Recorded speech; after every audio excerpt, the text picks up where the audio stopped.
Today, I want to talk to you about the dark night of the soul, something that could be very profoundly happening in your life right at this current moment of time.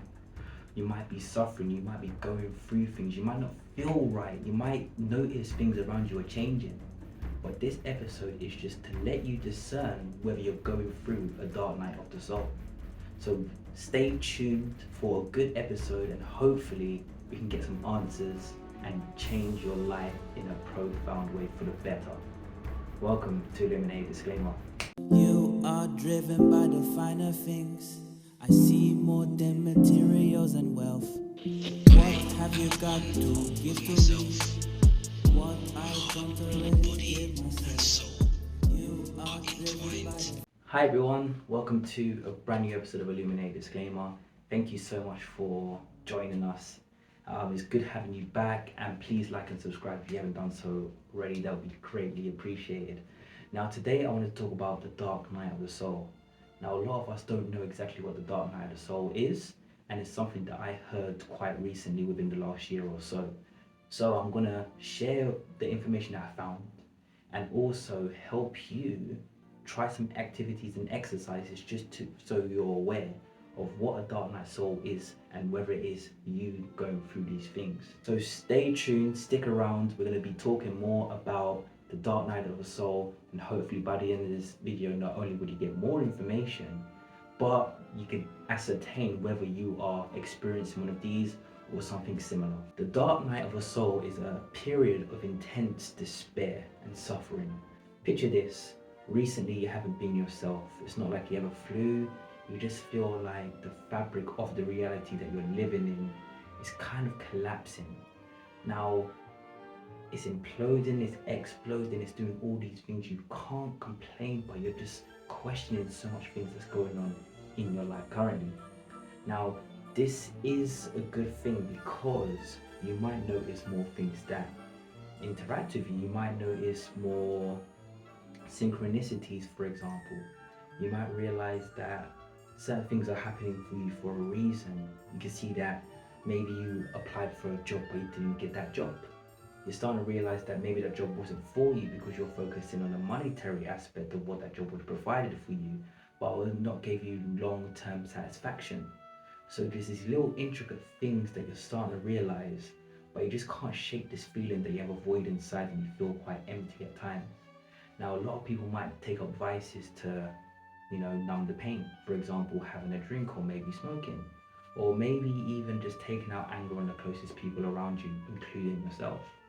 But the dark night of the soul is something very profound in a myriad of ways. This is the first part of a spiritual awakening.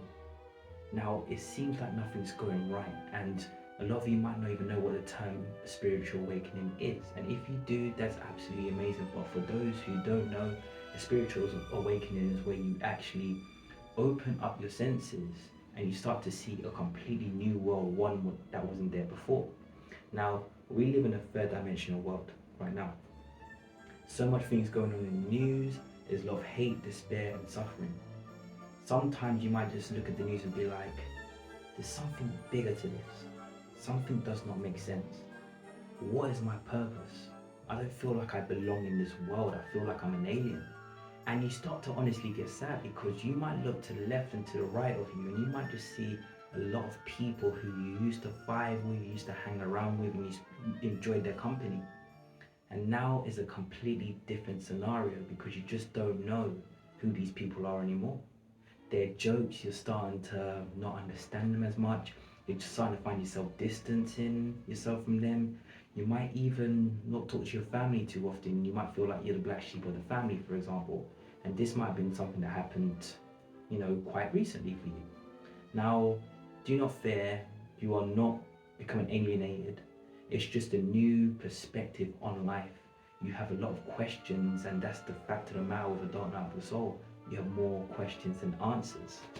So you need to embrace that, and you need to understand that this is happening so you can align with your true purpose. The dark night of the soul can also be attributed to the fact that this is a soulful purification.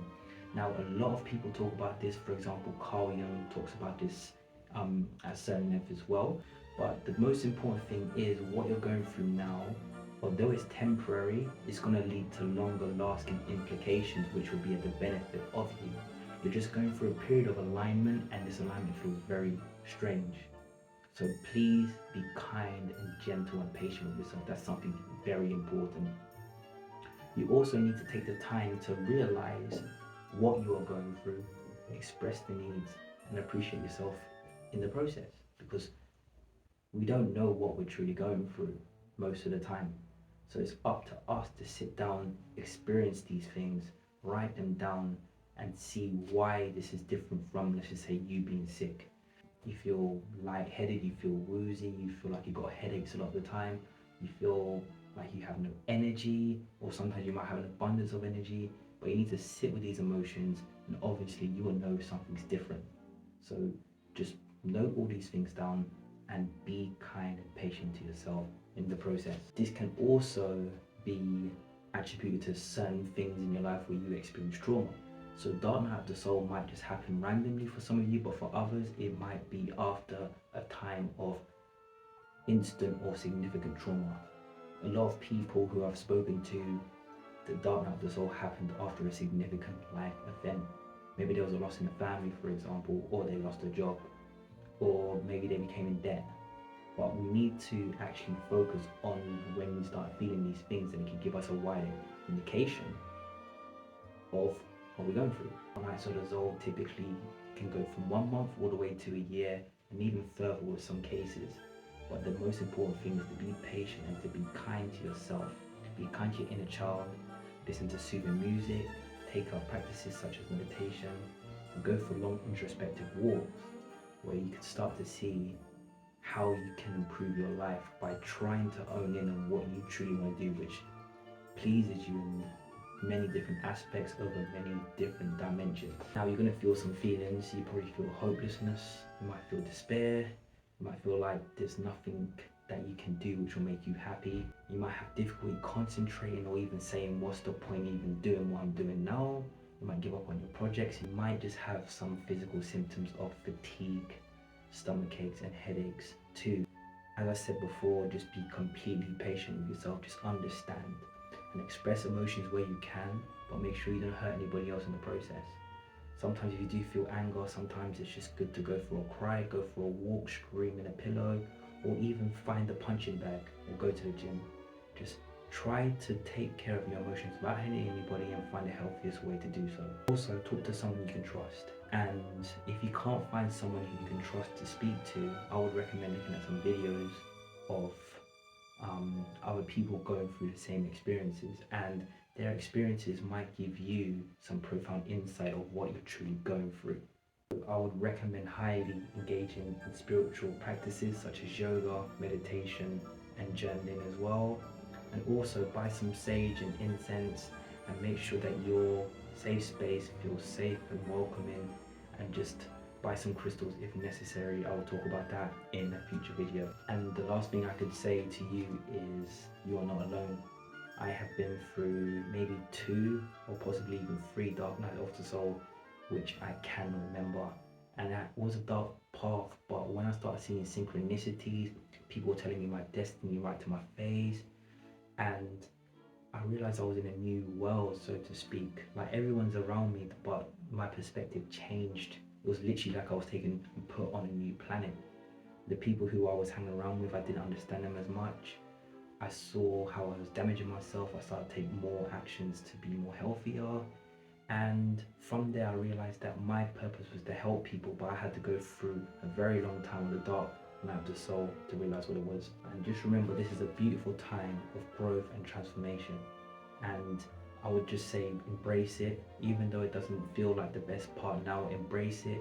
Listen to the little synchronicities, listen to your intuition, and slowly you will start connecting the dots to live a happy and more fulfilled life.